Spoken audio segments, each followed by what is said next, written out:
Hello दोस्तों, स्वागत है आज की मेरी इस वीडियो में। आज मैं लेकर के आ गया हूँ आपके लिए बहुत ही इम्पोर्टेंट वार्षिक परीक्षा 2026 का पेपर, जो कि है रसायन विज्ञान का। और आप सबकी भारी डिमांड पे इस सब्जेक्ट का मैं आपके लिए पूरा सॉल्यूशन वीडियो में बना रहा हूँ यहाँ पर।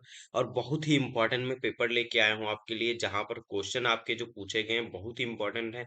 आपके एग्जाम में जरूर ही ये क्वेश्चन आएंगे, 100% गारंटी है। इसमें से बहुत सारे क्वेश्चन आपके एग्जाम में फंसेंगे ही फंसेंगे, जो कि आने ही तय हैं। जो हमेशा रिपीट होते हैं वैसे क्वेश्चन ये हैं। लगभग 7 सालों का डेटा मैंने देखा है, जहां से आपका पूरा लगातार यही क्वेश्चन पूछे जा रहे हैं। तो यहाँ पर आपको सबसे पहले दिखा दूं, जो सबसे इम्पोर्टेंट क्वेश्चन है यहाँ पर मैं आपको बता दूं। उट्स अवक्रिया पर टिप्पणी लिखिए, ये अक्सर पूछा जाता है। इसी तरीके से आपका मार्कोनिक ऑफ का नियम समझाना है यहाँ पर उदाहरण सहित।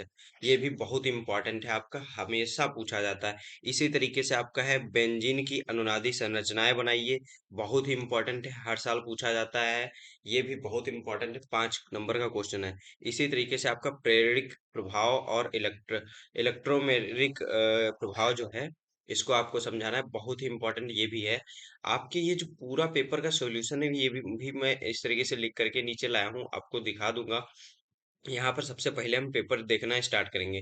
तो आपको 5 नंबर के क्वेश्चन जो इम्पोर्टेंट थे, जो हमेशा रिपीट होते हैं, वो मैंने दिखा दिया। अब हम स्टार्ट करेंगे पेपर का सॉल्यूशन जो आपका है, वो पहले क्वेश्चन से करेंगे, खंड का अ से। यहाँ पर सबसे पहले आप समझिए, ये पेपर जो होता है आपका 70 अंक का होता है, बहुत ही इंपॉर्टेंट है, क्योंकि 30 नंबर का आपका प्रैक्टिकल होता है, इसलिए आपका 70 अंक का होता है।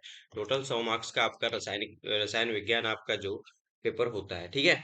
इसी तरीके से समय जो दिया जाता है, 3 घंटा 15 मिनट, बहुत ही इंपॉर्टेंट है। 3 घंटे 15 मिनट में ये आपको करने की पूरी प्रैक्टिस करनी है। इस पूरे पेपर का आपको पीडीएफ में प्रोवाइड करा दूंगा प्रेप वेव ऐप पर इसका पीडीएफ आपको मिल जाएगा।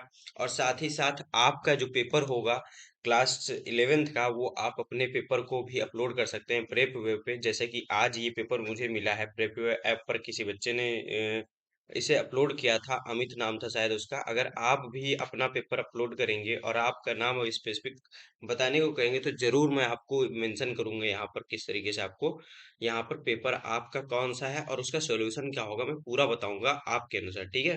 तो यहाँ पर आपका खंड आ है, बहुविकल्पी प्रश्न, जिसमें पहला प्रश्न पूछा गया है, सही विकल्प चुनकर उसे अपनी पुस्तिका में लिखिए।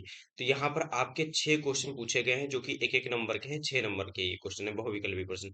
तो बहुत ही इंपॉर्टेंट रहने वाला है। ये पहला क्वेश्चन पूछा गया, 1.7 ग्राम अमोनिया जो कि NH3 होता है, में मोलों की संख्या क्या है। तो आप जानते हैं मोलों की संख्या बराबर क्या होता है।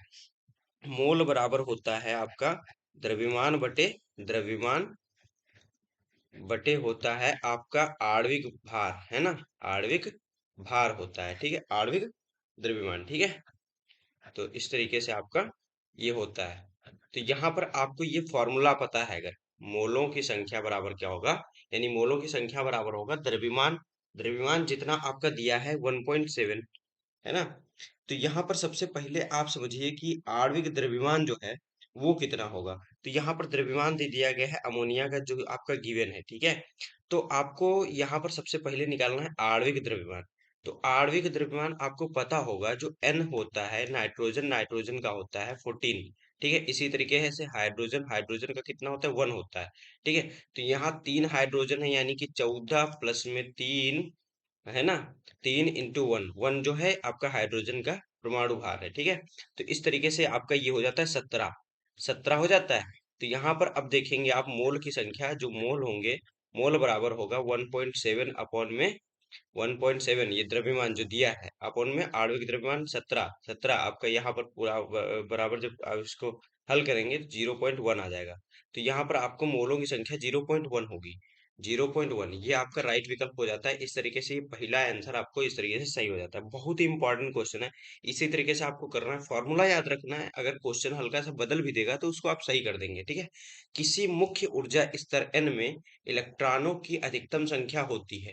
तो आपको पता होगा, कोई भी आपका परमाणु है तो उसका नाभिक होता है, उसके बाद एक कोश होगा, ऊर्जा कोश, जिसमें कि आपका ये मुख्य ऊर्जा स्तर, एक ऊर्जा स्तर में कितने इलेक्ट्रॉन हो सकते हैं आपको पता होगा।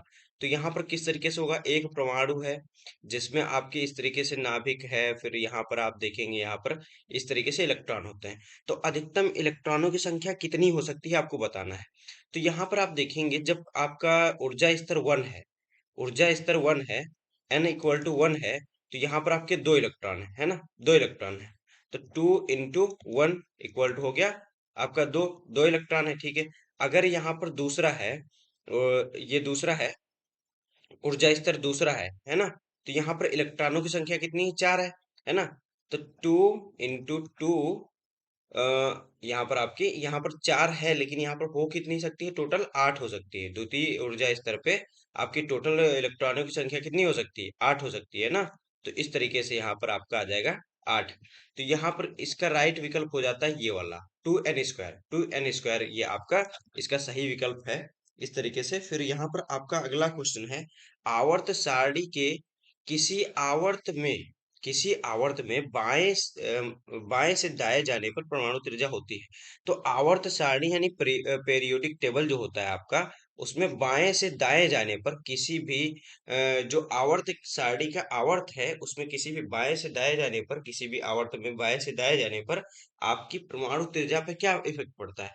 तो परमाणु त्रिज्या घटती है, परमाणु त्रिज्या घटती है, ठीक है। परमाणु त्रिज्या घटती है, क्यों घटती है, क्योंकि इलेक्ट्रॉनों की संख्या ज्यादा होती है, उसी तरीके से नाभिक बड़ा हो जाता है, ठीक है। तो नाभिक बड़ा होने की वजह से इनका आकर्षण ज्यादा बढ़ता जाता है, और आकर्षण बढ़ता जब जा रहा है इलेक्ट्रॉनों की संख्या ज्यादा होने की वजह से, तो यहाँ पर जब आकर्षण ज्यादा हो गया तब क्या होगा, ये आपका परमाणु त्रिज्या घटती जाएगी, है ना, यानी लेफ्ट से राइट में जाने पे आपका परमाणु त्रिज्या घटती है, ठीक है। CO2 अणु की संरचना होती है, आपको यहाँ पर दिया है कोणीय होती है, रेखीय होती है, पिरामिडीय होती है, त्रिकोणीय होती है। तो आपको पता है CO2, सी में कितने इलेक्ट्रॉन होते हैं आपको पता है, दो, दो दो चार होते हैं, 4 इलेक्ट्रॉन होते हैं जो आपकी पेयरिंग कर सकते हैं, ठीक है। तो आपकी CO2 है, O में कितने होते हैं, इसमें 2 होते हैं, ठीक है। ये दोनों इससे पेयर कर लिए, इसी तरीके से इसके 2 होंगे, 2 CO2 है, O है ना, तो इस तरीके से इससे पेयर कर लिए। तो ये आपका क्या हो गया, पूरा एक लीनियर स्ट्रक्चर बना दिया, लीनियर स्ट्रक्चर बना दिया, है ना, रेखीय स्ट्रक्चर बना दिया। इसमें कोई लोन पेयर है नहीं है, जब लोन पेयर नहीं है तो यहाँ पर आपका इसका रेखीय स्ट्रक्चर हो जाता है, तो ये आपका लीनियर होता है। तो इस तरीके से आपका राइट विकल्प ही हो जाता है रेखीय, ठीक है। फिर आपका अगला क्वेश्चन इसी तरीके से, निम्नलिखित में से किसकी एंट्रोफी सर्वाधिक होगी। तो यहाँ पर आपको 4 विकल्प दिए हैं, जल, बर्फ, बर्फ, जलवाष्प या पारा। तो आपको पता है कि एंट्रोफी मतलब क्या होती है, एंट्रोफी मतलब होती है अव्यवस्थता। अव्यवस्थता यानी कि आपकी जो रेंडमनेस है, रेंडमनेस है वो क्या होगा, यानी रेंडम किसी परमाणु के या फिर जो कोई अणु है, कोई भी आपका पदार्थ है, उसमें अणु किस तरीके से हैं, वो रेंडम तरीके से हैं या फिर एक फिक्स मैनर में फिक्स हैं। यानी कि अगर आपका कोई ठोस होता है तो उसमें आपके जो अणु होते हैं वो इस तरीके से लगे होते हैं, बहुत एकदम एडजस्टेड फॉर्म में, और वो बस अपने स्थान पे कंपन कर सकते हैं, वो एक जगह से दूसरी जगह आसानी से नहीं जा सकते, है ना। तो आपका ठोस की प्रकृति ये होती है। इसी तरीके से आपका जो जल होता है उसमें थोड़ा दूर दूर होते हैं, है ना, अणु उसमें दूर दूर होते हैं और थोड़ा सा रेंडम हो जाते हैं, है ना, रेंडम हो जाते हैं। इसी तरीके से अगर गैस होती है तो उसमें एकदम रेंडम होते हैं, कहीं भी हो सकते हैं इस तरीके से अणु उसके। तो फिर ये आपकी रेंडमनेस सबसे ज्यादा किसकी है, आपकी वाष्प की है, यानी कि जल वाष्प, यानी कि गैस की। तो यहाँ पर आपको गैस नहीं दिया था, तो यहाँ पर विकल्प पड़ता है सी नंबर, जो कि तीसरा है, यहाँ पर जल वाष्प। तो जल वाष्प का एंट्रोपी सर्वाधिक होगा, ठीक है। एंट्रोपी का मतलब आपको समझ में आएगा, रेंडमनेस, यानी कि उसके अणुओं की रेंडमनेस क्या है, ठीक है। तो बहुत ही इंपॉर्टेंट है, अक्सर लोग ऐसे नहीं बताते हैं कि रेंडमनेस एंट्रोपी मतलब होता है। एंट्रोपी मतलब बच्चे कभी कभी समझ ही नहीं पाते हैं होता क्या है, ठीक है। इसी तरीके से 4 नंबर है, निम्नलिखित में से कौन सा इलेक्ट्रॉन स्नेही इलेक्ट्रोफाइल है। तो यहाँ पर आपको बताना है इलेक्ट्रोफाइल कौन सा है, ठीक है। तो इलेक्ट्रोफाइल मतलब होता क्या है, सबसे पहले समझिए, जो इलेक्ट्रॉन स्नेही हो, है ना, जो इलेक्ट्रॉन चाहता हो, जिसको इलेक्ट्रॉन से प्रेम हो, है ना, ये समझिए आप। और जिसको प्रोटॉन चाहिए होता है, यानी कि प्लस चार्ज चाहिए होता है, वो क्या होगा, न्यूक्लियोफाइल, ठीक है। न्यूक्लियोफाइल यानी कि नाभिक स्नेही, ठीक है। तो यहाँ पर NH3 जो है, NH3 में लोन पेयर होता है, इसमें क्या होगा, लोन पेयर होगा, ठीक है। तो यहाँ पर तीन तो एच जुड़े हैं, और लेकिन फिर भी इसमें लोन पेयर बच जाता है, जिसमें लोन पेयर होगा और या फिर नेगेटिव चार्ज होगा, नेगेटिव चार्ज होगा, वो आपके कभी भी इलेक्ट्रोफाइल नहीं होते हैं। ठीक है, ये आपको समझ के रखना है। तो यहाँ पर आपका इसमें जो है लोन पेयर नहीं होता है, और इसका अष्टक जो होता है वो नहीं पूरा होता है। ठीक है, नहीं पूरा होता है, क्योंकि बी 3F के साथ तो जुड़ जाता है इस तरीके से, 3F के साथ। लेकिन इसमें अभी भी इसके जो हैं इलेक्ट्रॉनिक संख्या टोटल आपकी अंतिम कोष में 6 होती है, जिसको एटो ये पूरा करना चाहता है, इसलिए ये इलेक्ट्रॉनों को चाहता है, इलेक्ट्रॉन इसको मिल जाए, ये चाहता है।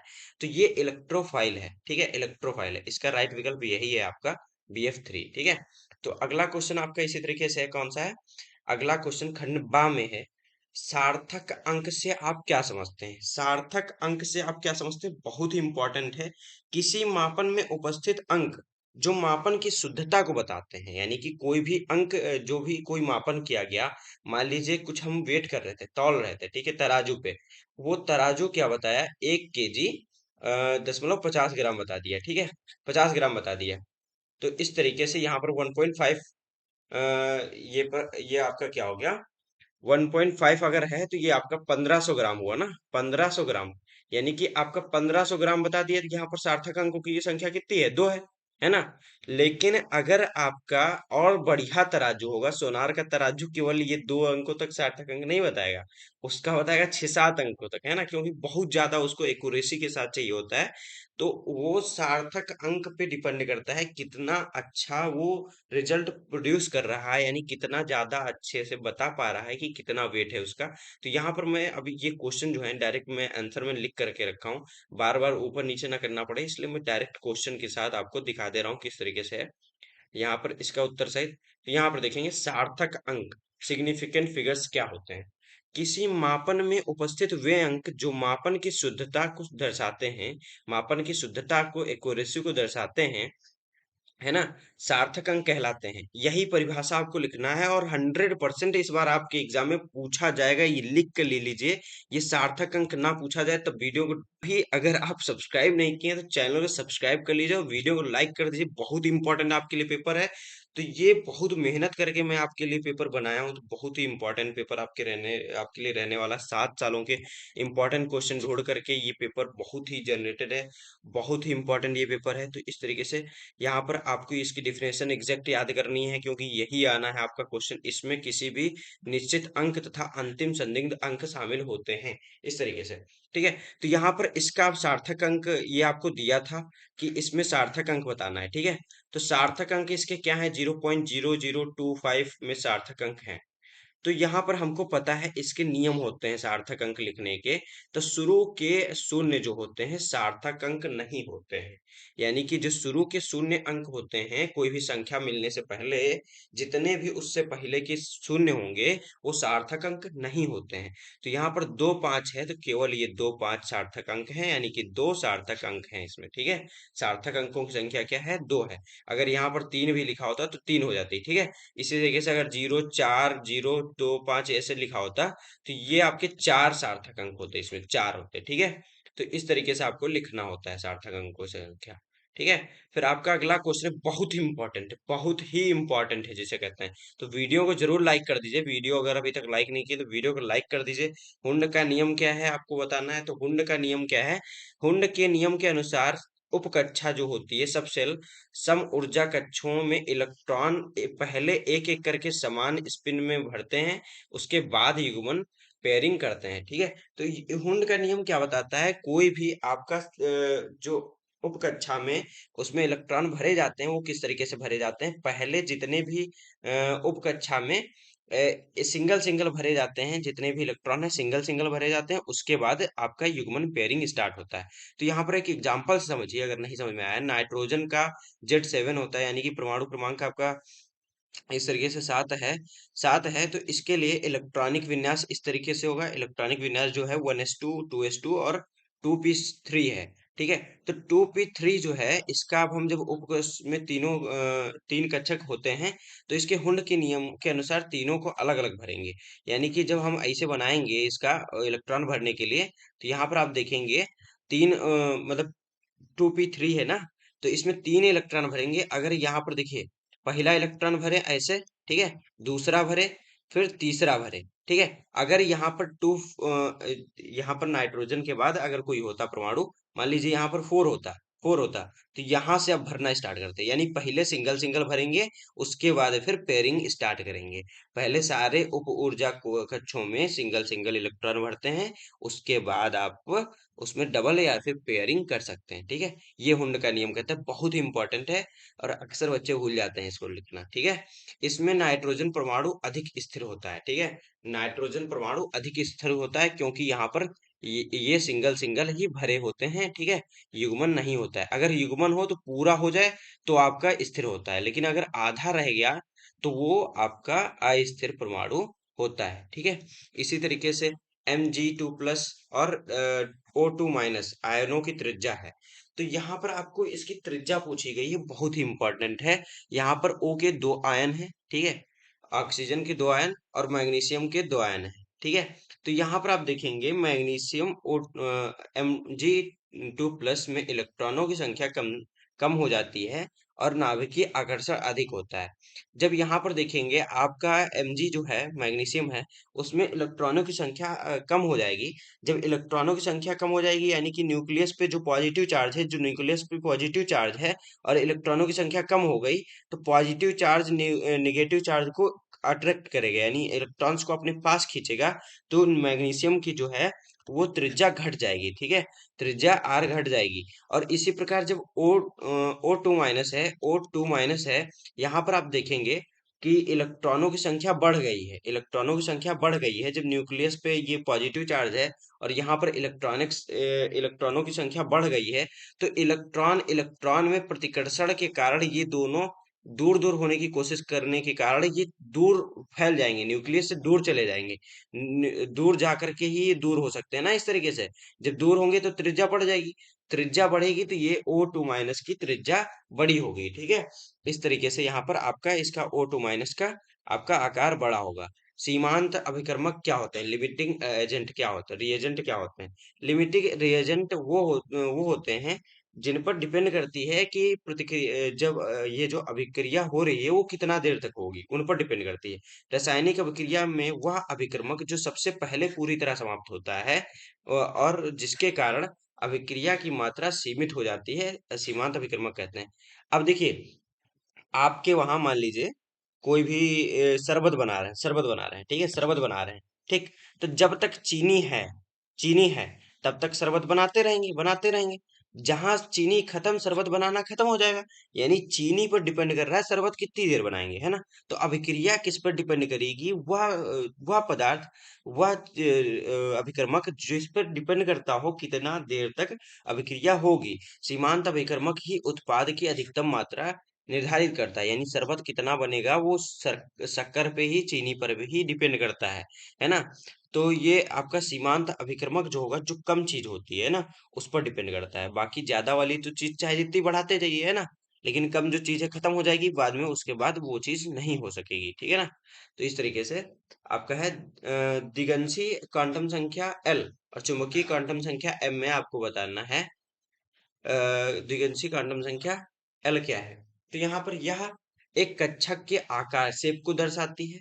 L का मान 0 से n-1 तक हो सकता है, n-1 तक हो सकता है।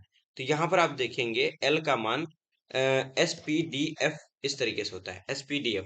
अगर 0 है तो S होगा यानी गोलाकार, 1 है तो आपका P होगा यानी डंबलाकार, अगर 2 है तो D होगा आपका डबल डंबल, ठीक है। 3 पे F होता है। चुंबकीय क्वांटम संख्या M यह कक्षक की अभिविन्यास ओरिएंटेशन को दर्शाती है।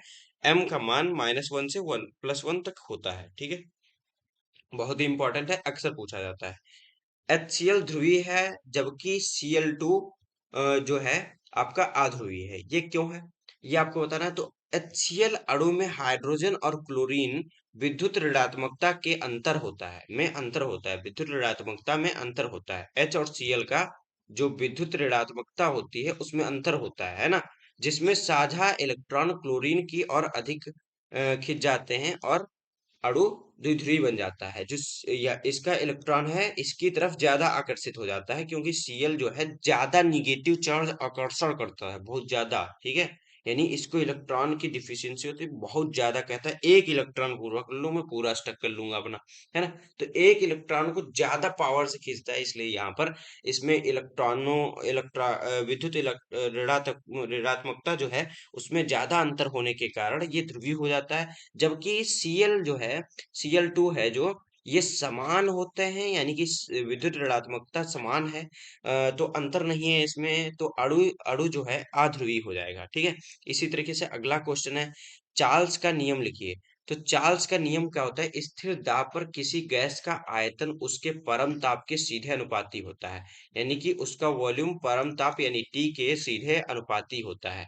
गणितीय रूप में इस तरीके से आपका दिया गया है, यहाँ पर ये देखिए सही से नहीं लिख पाया है, ठीक है। या इसके अलावा यहाँ पर दिया गया है V1 अपॉन में T1 इक्वल टू होता है V2 अपॉन में T2, इस तरीके से आपका ये फॉर्मूला होता है, ठीक है, जहां T केल्विन में होता है, ठीक है। याद रखना है, बहुत ही इंपॉर्टेंट है।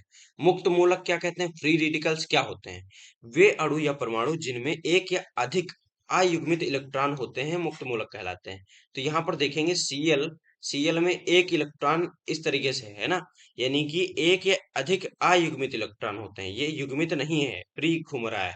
तो अयुग्मित इलेक्ट्रॉन है तो ये क्या होगा, फ्री रेडिकल होगा, ठीक है। और ये फ्री रेडिकल आपके बहुत ज्यादा क्रियाशील होते हैं, ये किसी न किसी के साथ क्रिया कर करके कुछ अपना प्रोडक्ट बना लेते हैं। तो आपकी स्थिरता का क्रम क्या होता है, जो तृतीयक है देखिए CH3 है, ये आपका स्थिर होगा, जबकि CH2 कम स्थिर होगा, इससे कम होगा CH1, है ना, इससे अस्थिर होगा C, ठीक है। तो आपका स्थिरता का क्रम इस तरीके से होता है, सबसे ज्यादा स्थिर कौन होगा, CH3 होगा, और इससे भी ज्यादा स्थिर चाहिए तो सबसे ज्यादा स्थिर है आपका CH4, ठीक है। तो स्थिरता का क्रम इस क्रम में होता है, फर्स्ट डिग्री, तृतीय डिग्री, द्वितीय डिग्री, प्रथम डिग्री, इस तरीके से, ठीक है।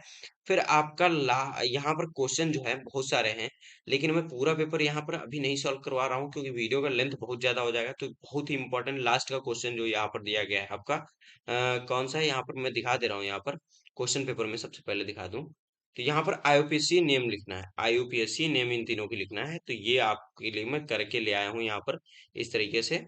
तो यहाँ पर आपको दिखा दे रहा हूँ किस तरीके से आपको IUPAC नेम लिखना है, बहुत ही इंपॉर्टेंट क्वेश्चन है ये IUPAC नेम लिखने के। तो यहाँ पर लिखने का पूरा मेथड लिखा है, देखिए। एल्डिहाइड ग्रुप जुड़ा है CHO, ठीक है, CHO सबसे पहले आपका जो फंक्शनल ग्रुप जुड़ा होता है उस पे ध्यान देना होता है, ठीक है। तो क्रियात्मक समूह कौन सा जुड़ा है उस पे ध्यान देना है, एल्डिहाइड ग्रुप है, ठीक। एल्डिहाइड को सबसे छोटा क्रमांक देंगे, यानी एक देंगे, फिर दो देंगे यहाँ पर, फिर तीन यहाँ पर, फिर चार यहाँ पर, ठीक है। तो इस तरीके से इसको सबसे छोटा क्रमांक देंगे। कुल कार्बन कितने, चार हैं। मूल नाम क्या होगा, ब्यूटेनल, नल। अगर ये एल्डिहाइड आ जाता है तो नल लगता है, ठीक है, ठीक है, ब्यूटानल। तो यहाँ पर ब्यूट क्यों लगा, चार कार्बन है इसलिए, ठीक है। Cl उप स्थापक C3 पे है, तीसरे वाले कार्बन पे Cl लगा हुआ है, इसलिए लिखेंगे थ्री क्लोरोब्यूटेनल, ठीक है, थ्री क्लोरोब्यूटेनल इसका नाम हो जाएगा। इसी तरीके से आपका अगला दिया गया है CH3 whole twice CH double bond CH2। तो यहाँ पर आप देखेंगे फंक्शनल ग्रुप के रूप में यहाँ पर दिया गया है डबल बॉन्ड शामिल होना चाहिए, ठीक है। तो मुख्य श्रृंखला में सबसे पहले आप इस पे डबल बॉन्ड शामिल है, तो यहाँ पर डबल बॉन्ड को न्यूनतम क्रमांक देंगे, क्योंकि फंक्शनल ग्रुप है। तो 1 2 3 4, ठीक है। तो सबसे लंबी चेन देखी जाती है, यहाँ पर इसको बना के अगर देखेंगे तो CH3 होगा, ठीक है, C होगा। फिर यहाँ पर दो CH3 जुड़े हुए हैं इस कार्बन से, तो CH3 इस तरीके से जोड़ देंगे। फिर यहाँ पर आपका क्या है, CH डबल बॉन्ड CH2, ठीक है। तो इस तरीके से आपकी संरचना है, और इसमें आपका देखना है 1 2 3 4, यहाँ पर इस तरीके से बनी है सबसे लंबी चेन। तो यहाँ पर ब्यूट फिर से आ जा रहा है, इन लगेगा डबल मात्रा के, डबल मतलब डबल बॉन्ड की वजह से इन लगेगा। तो पहले पे डबल बॉन्ड है तो पहले पे इन लगेगा, ठीक है। फिर यहाँ पर डाई मिथाइल है किस पे, तीसरे वाले पे, तीसरे कार्बन पे। तो three three dimethyl but but one yne हो जाएगा, है ना, three three dimethyl but yne हो जाएगा, ठीक है। इस तरीके से आपका इसका आईयूपीएसी नेम हो जाएगा। फिर आपका अगला है CH3O, C2H5। तो O जब जुड़ा है, O से दो मिथाइल ग्रुप एलॉक्साइल मतलब एल्कॉक्सी ग्रुप जुड़े हुए हैं, एल्कॉक्सी ग्रुप जुड़े हुए हैं, मिथाइल और एथाइल जुड़ा हुआ है। तो यहाँ पर जब दो इथाइल ग्रुप जुड़े होते हैं, कभी O से O बीच में होता है तो वो ईथर होता है, ठीक है। ईथर होता है जब छोटे एल्किल समूह एल्कॉक्सी के रूप में लिखा जाता है। तो यहाँ पर CH3O जो है मेथॉक्सी कहलाएगा, और यहाँ पर आपका C2H5 जो है इथेन, है ना। तो मिथॉक्सी इथेन हो जाएगा, मिथॉक्सी इथेन हो जाएगा। तो इस तरीके से आपका ये इसका आईयूपीएसी नेम हो जाएगा। बहुत ही इंपॉर्टेंट है, आपको अच्छे से समझना है इसको और लिख करके प्रैक्टिस करने हैं। तो ये तीनों इस तरीके से फाइनल हो जाते हैं। अगर अभी तक चैनल को सब्सक्राइब नहीं किया तो चैनल को सब्सक्राइब कर लीजिए कि नेक्स्ट वीडियो का आपको वीडियो का नोटिफिकेशन आ जाए, और वीडियो को लाइक कर दीजिए जिससे जिससे कि आपकी कमेंट आने पे जो भी इम्पोर्टेंट आपके लिए लगेगा, जो आप कमेंट करेंगे वो पेपर, क्वेश्चन पेपर मैं सॉल्व करवा दूंगा नेक्स्ट वीडियो में। तो मिलते हैं अपने अगले वीडियो के लिए। धन्यवाद, तब तक के लिए।